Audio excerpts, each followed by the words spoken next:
So first is chemical reaction. Whenever chemical change occurs, we can say that chemical reaction taken place. For example, the food which digested in our body is example of chemical reaction, rusting of iron, making of curd, etc. अब chemical equation क्या होती है? Chemical reaction को हम symbolically mean symbols में representation करेंगे तो उसको केमिकल इक्वेशन बोलते हैं. जैसे magnesium is burned into air to form magnesium oxide. अब इसको हम केमिकल इक्वेशन की तरह कैसे रिप्रेजेंट करेंगे? तो सिम्बल्स लेंगे मैग्नीशियम का Mg plus O2, it gives magnesium oxide means MgO. We can observe or recognize a chemical reaction by observing change in state, color by evolution of gas or by change in temperature. Physical state of reactant and products are mentioned to make chemical reaction more informative. अगर हम reactant और products का ये बता देंगे कि ये solid, liquid, aqueous क्या है तो इससे ज़्यादा हमें पता चल जाएगा reaction का. अब रिएक्शन को हम बैलेंस कैसे कर सकते हैं? We balance a chemical equation by seeing that number of atoms of each element involve in the reaction remain same at the reactant and product side, क्योंकि it satisfy the law of conservation of mass, जो कि ये बताता है कि mass can neither created not destroyed but can transform from one form to another. अब देखिए कैसे करते हैं. जैसे हमारे पास है Fe plus H2O gives Fe3O4 plus H2. तो हम पहले देखेंगे कि दोनों साइड इक्वल हैं. जैसे रिएक्टेंट में आयरन 1 है, प्रोडक्ट में आयरन 3 है. रिएक्टेंट में हाइड्रोजन 2 है, प्रोडक्ट साइड भी हाइड्रोजन 2 है. बट रिएक्टेंट में ऑक्सीजन 1 ही है, बट प्रोडक्ट साइड ऑक्सीजन 4 है. तो हमें बैलेंस करना है. तो ये हिट एंड ट्रायल मेथड ही होता है, लगा लगा कर देखने से. दैट 3Fe अब सॉलिड है plus 4H2O gases gives you ferric oxide Fe3O4 solid again plus 4H2 gas. तो इससे हमारी रिएक्शन बैलेंस भी हो गई और इन्फॉर्मेटिव भी हो गई. नेक्स्ट है हमारे पास different types of chemical reactions. 5 तरह की होती हैं. तो फर्स्ट है combination reaction. The reaction in which 2 और more substances combine to form a new single substance, उसको बोलते हैं combination reaction. For example calcium oxide plus water gives you calcium hydroxide. जो कैल्शियम हाइड्रोक्साइड है वो वाइट वॉशिंग के लिए use किया जाता है. जब ये कार्बन डाइऑक्साइड के साथ रिएक्ट करेगा तो ये कैल्शियम कार्बोनेट बनाएगा, जो कि हमारी वॉल्स को शाइनी फिनिशिंग देती है. एक्सोथर्मिक रिएक्शन, रिएक्शन जिसमें से हीट रिलीज हो along with the formation of products. Mean जो प्रोडक्ट बन रहे हैं उनके साथ साथ अगर हीट भी निकले उसको कहते हैं एक्सोथर्मिक रिएक्शन. जैसे मीथेन प्लस ऑक्सीजन, जब मीथेन ऑक्सीजन की प्रेजेंस में बर्न करेगी, मीथेन भी गैस है ऑक्सीजन भी गैस है, तो carbon dioxide gas and water vapours निकलेंगे. रेस्पिरेशन जो है एक एक्सोथर्मिक रिएक्शन है. Decomposition of vegetable matter into compost, वो भी एक क्या है एक्सोथर्मिक रिएक्शन. नेक्स्ट है डिकम्पोजिशन रिएक्शन, जिसमें रिएक्ट टूटना. अगर एक सिंगल रिएक्टेंट ब्रेक होके 2 या 2 से ज़्यादा प्रोडक्ट्स बना रहा है, that is decomposition reaction. That substance single substance decompose to give 2 और मोर सब्सटेंसेस. ये 3 तरह की होती है. Thermal decomposition, thermal means heat करके किसी को ब्रेक करना. जैसे कि फेरस सल्फेट है, इसको हीट किया तो फेरिक ऑक्साइड बन गया plus sulphur dioxide gas plus sulphur trioxide gas. पहले फेरस सल्फेट का कलर था ग्रीन कलर, उसके बाद इसका कलर हो जाएगा reddish brown colour. Calcium carbonate है, उसको हीट किया तो calcium oxide solid, carbon dioxide gas बना. लेड नाइट्रेट है, अगर उसको हीट करेंगे तो lead oxide plus nitrogen dioxide plus oxygen gas बनेगी. लेड नाइट्रेट का वाइट कलर होता है, लेड ऑक्साइड के ब्राउन कलर लेड ऑक्साइड का बनेगा वाइट कलर के प्रेसिपिटेट्स एंड नाइट्रोजन डाइऑक्साइड की ब्राउन गैस निकलेगी फ्यूम्स. सेकेंड टाइप है इसकी electrolytic decomposition, means electricity pass करवा के किसी सिंगल रिएक्टेंट को ब्रेक करना. जैसे वाटर में से इलेक्ट्रिक करंट पास करवाया तो हमारे पास हाइड्रोजन और ऑक्सीजन गैस इवॉल्व हुई.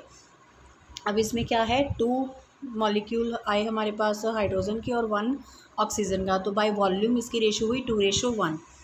ये हमारा अपरेटस है. ऐसे NCERT का same as it is. Next है हमारे पास फोटोलिटिक डिकम्पोजिशन, जब डिकम्पोजिशन रिएक्शन लाइट की प्रेजेंस में ब्रेक होगी. जैसे सिल्वर क्लोराइड है वाइट कलर का, सनलाइट इसमें से पास की तो सिल्वर अलग हो गया, क्लोरीन अलग हो गया. ये रिएक्शन हमारी फोटोग्राफी में यूज़ की जाती है, ब्लैक एंड वाइट फोटोग्राफी में.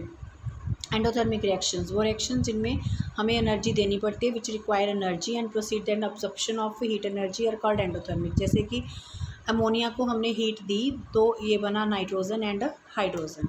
डिस्प्लेसमेंट रिएक्शन वो रिएक्शन होती है the reaction in which more reactive matter element displaces the another element from its salt solution. जो ज़्यादा रिएक्टिव होगा वो दूसरे एलिमेंट से उसका सॉल्ट सोल्यूशन ले जाएगा। फॉर एग्जांपल, बहुत कॉमन एग्जांपल है ferrous iron plus copper sulphate. जब कॉपर सल्फेट में हम आयरन डालते हैं तो फेरस सल्फेट बन जाएगा, क्योंकि आयरन है जो वो कॉपर से ज़्यादा रिएक्टिव है, तो उसमें से उसका सॉल्ट सोल्यूशन ले जाएगा, तो फेरस सल्फेट बन गया और कॉपर अकेला रह गया। एक्वस का मतलब होता है वो सोल्यूशन जो पानी में मिलके बनते हैं। ये हमारा दिया हुआ है अपरेटस कि हमने आयरन नेल्स को कॉपर सल्फेट सोल्यूशन में डाल दिया।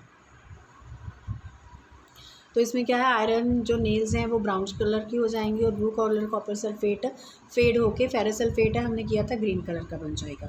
नेक्स्ट है डबल डिस्प्लेसमेंट रिएक्शन। वो रिएक्शन जिसमें दो या दो से ज़्यादा एटम और ग्रुप एक म्यूचुअली एक्सचेंज कर लेते हैं। फॉर एग्जांपल, जैसे sodium sulphate plus barium chloride में से क्या हुआ, बेरियम सल्फेट बन गया।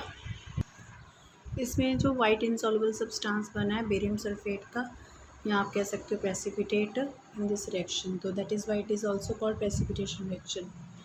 नेक्स्ट हमारी है प्रेसिपिटेशन रिएक्शन ओनली। जब भी कभी कोई प्रेसिपिटेट बने रिएक्शन के time, that is called precipitation reaction. Precipitate होता है insoluble solid substance formed during chemical reaction, जिसमें लेड नाइट्रेट है प्लस पोटाशियम आयोडाइड है, तो लेड आयोडाइड के प्रेसिपिटेट बनेंगे। ये जो डाउन एरो लगाया हुआ है इसका मतलब है प्रेसिपिटेट्स बनना, एंड पोटाशियम नाइट्रेट। नेक्स्ट है हमारा ऑक्सीडेशन रिएक्शन।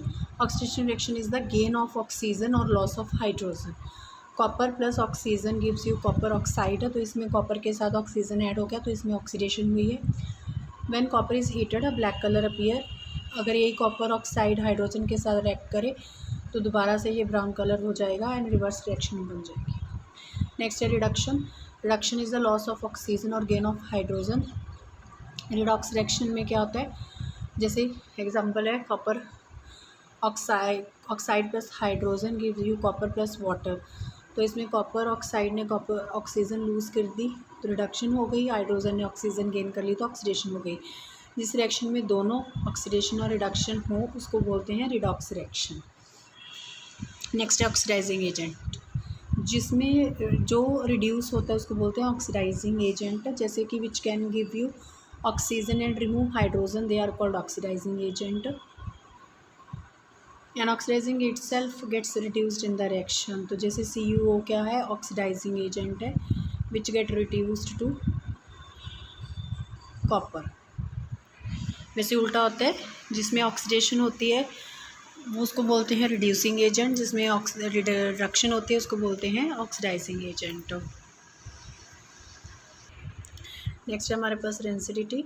फूड मटेरियल है उसमें फ़ैट और ऑयल प्रेजेंट होते हैं, अगर उनको लॉन्ग टाइम तक हम ऐसे ही रख दें तो उसमें स्मेल आनी स्टार्ट हो जाती है और उनका टेस्ट चेंज हो जाता है। This all because of the oxidation of food. जो भी फूड पैकेट्स वगैरह में होते हैं खुला छोड़ने की वजह से वो ऑक्सीजन के साथ रिएक्ट करते हैं और उनमें से स्मेल आएगी, दैट इज़ कॉल्ड ऑक्सीडेशन और रेंसिडिटी। तो अगर हमें रेंसिडिटी की प्रिवेंशन करनी है तो हमें कुछ एंटीऑक्सीडेंट जैसे कि सोडियम बेंजोएट, ब्यूटिलेटेड हाइड्रोक्साइज्ड BHT और चिप्स के पैकेट्स में नाइट्रोजन गैस फिल की जाती है टू प्रिवेंट द ऑक्सीडेशन।